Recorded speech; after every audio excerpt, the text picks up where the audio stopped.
I हे बघ आपलं घर. बाई, मी का सपनात विचार केला नव्हता एवढ्या मोठ्या घराचा. माझ्या लेकरानं करून दाखवलं. आय तू रडू नको ग.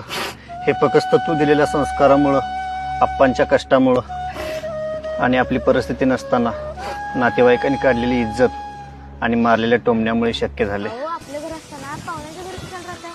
चला किंवा आपल्या घरी. तुमची एवढी शिकवली त्यात तुम्हाला जागा पुरत नाही आणि आम्ही आल्यावर काय आम्हाला मात्र आईच पैस जागा लागते. 4 चाकीत घालतात बाय.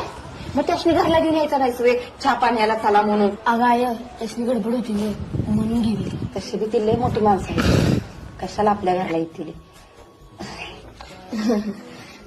होय घरी बसणं लय मोठं पाप आहे का? ज्याची त्याची परिस्थिती असते. तू आगावानी आहेस, मस्त बदलशील आपली परिस्थिती.